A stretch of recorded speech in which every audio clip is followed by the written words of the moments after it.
నమస్కారం గురుగారు. శ్రీమాత్రే నమః. గురుగారు, శని భగవానుడు అనగానే అందరూ భయపడుతుంటారు. అవునమ్మా. నిజంగా ప్రత్యేకించి శని త్రయోదశి రోజు కనుక మనం చేసుకునే పూజా విధానము ఇవన్నీ కరెక్ట్గా ఉంటే శని వల్ల కలిగే ఇబ్బందుల నుంచి బయటపడొచ్చని కూడా చెప్తుంటారు. నిజంగా ఈసారి వచ్చే ఈ శని త్రయోదశిని ఏ రకంగా ఉపయోగించుకోవచ్చు అంటారు? ముందుగా ప్రేక్షకులందరికీ శ్రీమాత్రే నమః, శ్రీ గురుభ్యో నమః. నీలాంజన సమాభాసం రవిపుత్రమిమాగ్రజం ఛాయామార్థాండ సంభూతం తం నమామి శనైశ్చరం. శని భగవానుడు అంటే మీరు అన్నట్టుగా చాలామంది భయపడుతుంటారు. కానీ శని చేసేటటువంటి మేలు గ్రహాలలో ఎవరు కూడా చేయలేరు. శని కష్టాన్ని కలిగిస్తాడు, కాదు అని అనలేము. ఎందుకంటే శని కర్మకారకుడు అని చెప్పడం జరిగింది.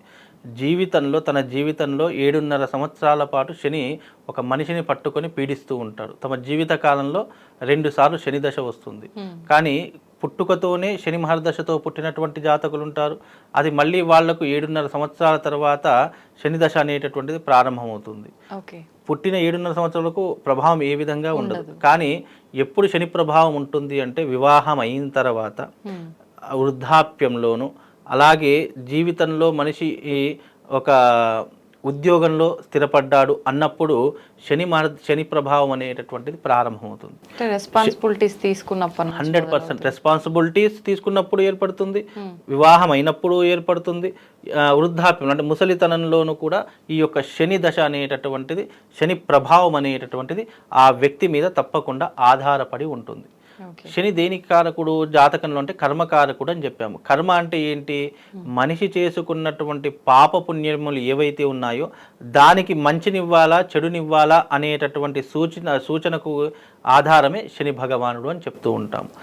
మోస్ట్ ఆఫ్ ది పీపుల్ మంచి అనేటటువంటిది మనిషి చేతుల్లో ఉండదు. అది ఎప్పుడో ఒకప్పుడు మంచి చేస్తాడు, దానికంటే ఎక్కువ చెడే ఎక్కువగా ఆచరిస్తూ ఉంటాడు. అది కాలానుగుణంగా కలియుగంలో సహజ సిద్ధంగా నడిచేటటువంటిది అని చెప్పుకోవచ్చు.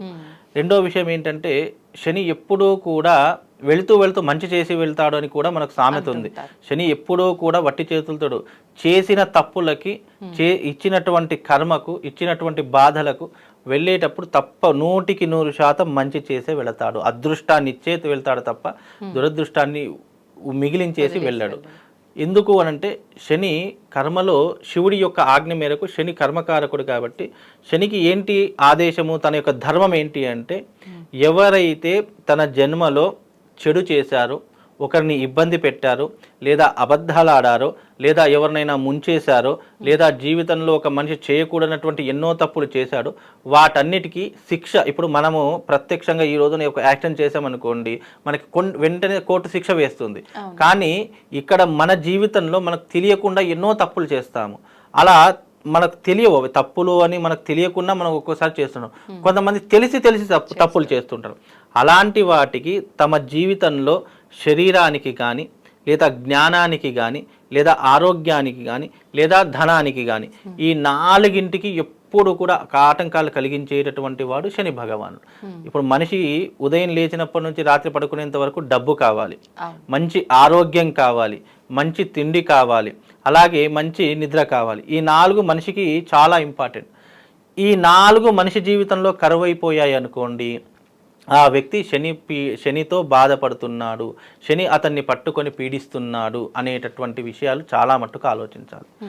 ఇక్కడ శని త్రయోదశి వచ్చింది. శని త్రయోదశి యొక్క కర్తవ్యం ఏంటి? ఆ రోజున ఏం చెయ్యాలి అంటే, జాతకంలో ఎవరికైనా శని దోషాలు ఉన్నాయి అనుకున్నటువంటి వారు, లేదా శని మహర్దశలోనే వాళ్ళు పుట్టారు అని అనుకున్నటువంటి వారు, లేదా ఏల్నాటి శని, అర్ధాష్టమ శని ఉన్నటువంటి వారికి జన్మజాతక, ఇప్పుడు కుంభరాశిలో శని సంచారం నడుస్తుంది. అంటే కుంభరాశి వారికి ఇప్పుడు శని అనేటటువంటిది నడుస్తుంది. కాబట్టి కుంభరాశి వాళ్ళు, అలాగే మీనరాశి వాళ్ళు, దాని ముందున్నటువంటి రాశి, వెనకున్నటువంటి రాశి, ముగ్గురికి, ఈ 3 రాశుల వారికి ఏలినాటి శని ప్రభావం అనేటటువంటిది ఉంటుంది. కనుక కుంభరాశికి ముందున్నటువంటి రాశి మీనరాశి, తర్వాత మకర రాశి. ఈ మకర, కుంభ, మీన ఈ 3 రాశుల వారు తప్పకుండా శని దోషానికి సంబంధించినటువంటి క్రతువులు, ఇవాళ వచ్చేటటువంటి 31వ తారీఖు శని త్రయోదశి వస్తుంది. కాబట్టి శని బారి నుండి తప్పించుకోలేము, కానీ అవి ఇచ్చేటటువంటి కష్టాల నుంచి బయటపడేటటువంటి ఒక ఇది ఉంటుందన్నమాట. కనుక శని నుంచి తప్పించుకోవడానికి ఏంటి అతనికి కావాల్సింది?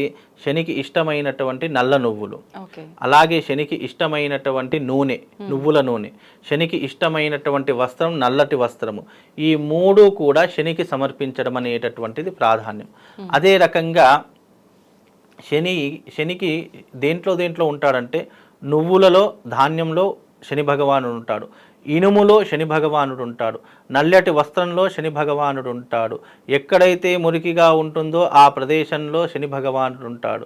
కనుక శనికి సంబంధించినటువంటి ఇలాంటి పీడల నుంచి బయటపడాలి అని అంటే గనక నువ్వుల లడ్డూలు తీసుకోవాలి. నువ్వుల లడ్డూలు 11 నువ్వుల లడ్డూలు తీసుకొని 11 నువ్వుల లడ్డూని శని భగవానుడికి నైవేద్యంగా చూయించి అందులో 6 లడ్డూలను ఆవుకు పెట్టాలి. మిగతా 5 లడ్డూలను పారే నీళ్ళల్లో వదిలేసేయాలి. ఒక పద్ధతి, అంటే శని నుంచి తప్పించుకోవడానికి ఇవి పరిష్కారాలు. అదే రకంగా ఆ రోజున వీలైతే ఒక బ్రాహ్మడికి కానీ, అంటే శనివారం రోజు ఒక బ్రాహ్మడికి కానీ లేదా ఒక సన్యాసికి కానీ భోజనం పెట్టడం అనేటటువంటిది ఒక పద్ధతి. అలా పెట్టడం ద్వారా కూడా కర్మ ఫలితం నుంచి అధిగమించవచ్చు. లేదా పేదవారికి, అంటే అన్నం లేనటువంటి వారికి, భోజనం గడవడమే కష్టం ఉన్నటువంటి వారికి భోజనం పెట్టడము, వాళ్ళకు వస్త్రదానం చేయడము, ఇలాంటివి చేయడం ద్వారా శని భగవానుడి యొక్క నీడ నుంచి మనం తప్పించుకునేటటువంటి అవకాశాలు ఎన్నో రకాలుగా ఉన్నాయి.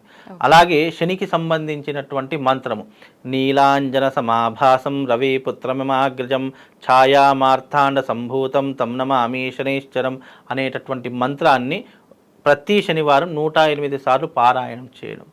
శని మోస్ట్ ఆఫ్ ది పీపుల్ ఎక్కువగా మనిషికి స్కిన్ ఎలర్జీ రావడానికి, అలాగే ప్రాణ నష్టం జరగడానికి ముఖ్యంగా కారకుడు శని అవుతాడు. మన జాతకంలో శని ఒకసారి ఎంటర్ అయ్యాడు అంటే మనకు స్కిన్ ఎలర్జీస్ వస్తాయి. అలాగే లేనిపోని యాక్సిడెంట్లు జరగడము, అంటే మనం సైకిల్ మీద వెళ్ళినా, బైక్ల మీద వెళ్ళినా, కార్ల మీద వెళ్ళినా, ఏ దాంట్లో వెళ్ళినా అనుకోకుండా మనకు ప్రమాదం జరగడము అనేటటువంటిది శని భగవానుడి ద్వారానే జరుగుతుంది. అలాగే మనం ప్రతి చిన్న విషయానికి ఆరోగ్యం సహకరించకపోవడం, చిన్న దగ్గొచ్చినా, జలుబు వచ్చినా, చిన్న జ్వరం వచ్చినా కూడా గాబరా పడిపోవడం, భయపడిపోవడం, ప్రాణాలు ఎక్కడ పోతాయో అని చెప్పేసి అరచేతిలో పట్టుకొని హాస్పిటల్కు పరిగెత్తడం, ఇవన్నీ కూడా అంటే భయాన్ని కలిగించేటటువంటి వాడు. కళలు, ఈ కళలో భూత ప్రేత పిశాచాదులు కల్పించడము, లేదా భయంకరమైనటువంటి కళలు కనబడము, లేదా ఎక్కడో చీకటి ప్రదేశాలు కనబడము, గబ్బిలాలు కనబడము, ఇవన్నీ కూడా శని దశలో జరిగేటటువంటి, శని పీరియడ్లో జరిగేటటువంటి సూచనలు. కనుక ఇలాంటి సూచనలు ఉన్నాయంటే తప్పకుండా అతని జీవితంలో శని దశ నడుస్తుంది, శని యొక్క ప్రభావం ఆ వ్యక్తి మీద ఉంది అని అర్థం చేసుకొని ఈ యొక్క శని త్రయోదశి రోజున తప్పకుండా శనికి అభిషేకం చేసుకోండి. వీలైతే శాశ్వతంగా శని దోషం పోవాలి అంటే తిలహోమ తంత్రము అని చెప్పేసి ఉంటుంది, అంటే నువ్వులతో చేసేటటువంటి యాగం. అలాంటి యాగం చేయడం ద్వారా కూడా ఈ శనికి సంబంధించినటువంటి దోషాలన్నీ తొలగిపోతాయి. ఇప్పుడు 31వ తారీఖు వస్తుంది కాబట్టి మీరు వీలైతే ఈ యొక్క శనికి సంబంధించిన క్రతువులు ఆచరించుకోండి. చక్కగా తిలహోమ తంత్రం అనేటటువంటి ఉంటుంది, అది ఆచరించుకోండి. అలాగే మంత్రం ఉంటుంది నీలాంజన సమ, అది కూడా చదువుకుంటే కనుక శని ప్రభావం నుంచి బయటపడేటటువంటి అవకాశం తప్పకుండా ఉంటుందమ్మా. ధన్యవాదాలు గురుగారు.